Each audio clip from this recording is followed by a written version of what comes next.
केंद्र सरकार की वित्त मंत्री श्रीमती निर्मला सीतारमण जी ने अपना 5वां बजट पेश किया है। चुनावी वर्ष था, हम सब लोगों को ये उम्मीद थी कि एक अच्छा बजट आएगा। उन्होंने प्रयास तो जरूर किया है, लेकिन बजट में मध्यम वर्गीय के लिए कुछ ऐसा खास नहीं है। इनकम टैक्स का स्लैब पिछले 5 सालों से नहीं बढ़ा था। हम सभी लोग उम्मीद कर रहे थे कि इनकम टैक्स के स्लैब में कुछ वृद्धि होगी। उन्होंने इनकम टैक्स के स्लैब को बढ़ाया भी है। 5 लाख से बढ़ा करके टैक्स की सीमा उन्होंने व्यक्तिगत टैक्स की सीमा 7 लाख कर दिया है। पुराने टैक्स स्लैब में उन्होंने कोई परिवर्तन नहीं किया है। नई टैक्स रिजीम को उन्होंने डिफॉल्ट के रूप में रखा है। डिफॉल्ट का मतलब ये हुआ कि अगर कोई व्यक्ति पुरानी टैक्स रिजीम को नहीं चुनता है तो ऑटोमेटिकली वो नई टैक्स स्कीम के अंतर्गत आ जाएगा। नई टैक्स स्कीम में उन्होंने 50,000 का स्टैंडर्ड डिडक्शन जोड़ दिया है। पहले नई टैक्स स्कीम में स्टैंडर्ड डिडक्शन नहीं था।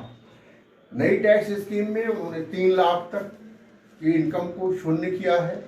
50,000 उसमें स्टैंडर्ड डिडक्शन जोड़ा है और 20,800 रुपये उन्होंने 87A के अंतर्गत दिया है। तो कुल मिलाकर के 7 लाख तक जिनकी आय है उनके लिए इनकम टैक्स इसके बाद ही शून्य हो जाएगा। लेकिन मध्यम वर्गीय की सीमा जो है वो 10 लाख से ऊपर आती है, तो मध्यम वर्गीय परिवारों को कोई विशेष लाभ इसमें नहीं है। बजट में जो सबसे बड़ी आशाएं हम लोगों की थी कि बेरोजगारी पर कुछ होगा, बेरोजगारी के लिए बजट में कुछ नहीं है। एकलव्य विद्यालयों के लिए इन्होंने जरूर किया है कि एकलव्य विद्यालय ये स्थापित करने जा रहे हैं 740, जिसमें करीब 38,850 अध्यापकों की और अन्य सहायक स्टाफ की नियुक्ति करेंगे। अच्छा कदम है।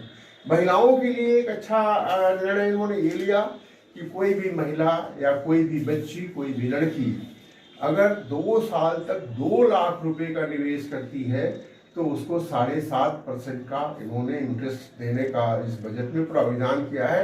यह एक स्वागत योग्य कदम है।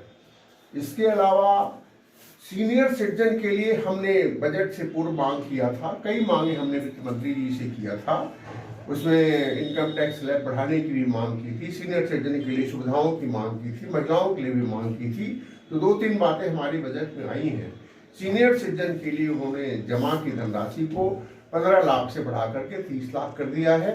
इसी तरह से उन्होंने मंथली इनकम की जो स्कीम पोस्ट ऑफिस में चलती है उसको उन्होंने 4.5 लाख से बढ़ा करके 9 लाख कर दिया है। हमने बजट में मांग किया था कि पुरानी पेंशन के लिए एक ऑप्शन का विंडो खोला जाए, वो इसमें नहीं आया है। संविदा कर्मचारियों को नियमित करने के लिए केंद्र सरकार से हमने कहा था कि इस बजट में कोई व्यवस्था की जाए, वो नहीं आया है। समाज कल्याण विभाग के आश्रम पद्धति विद्यालयों को सरकार एक महत्वपूर्ण शिक्षा अभियान से जोड़ के रखी है। उसके शिक्षकों को नियमित करने की हमने बात की थी, वो इस बजट में नहीं आया है। उसको बजट संशोधनों के प्रस्ताव में हम दोबारा रखेंगे। कुल मिलाकर के इस बजट से कर्मचारी वर्ग को बहुत ज़्यादा कुछ मिला नहीं है, संतुष्टि के लायक नहीं है। बाकी आगे जो होगा उसको फिर अपने बारे में हम लोग देखें। जी बताएं। इस बजट में तो जो भी चीज़ें मिली हैं राज्य कर्मचारी संयुक्त परिषद की तरफ से जो मांगे की गई थी उसमें कुछ बजट में मांगा गया है और उम्मीद है कि आगे बजट संशोधन जो होगा उसमें समाज कल्याण विभाग के शिक्षकों के लिए और संविदा अन्य जो है कर्मचारियों के लिए और जो भी आउटसोर्सिंग वगैरह उसके लिए जो बजट की मांग की गई थी उस पर कुछ विचार किया जाएगा।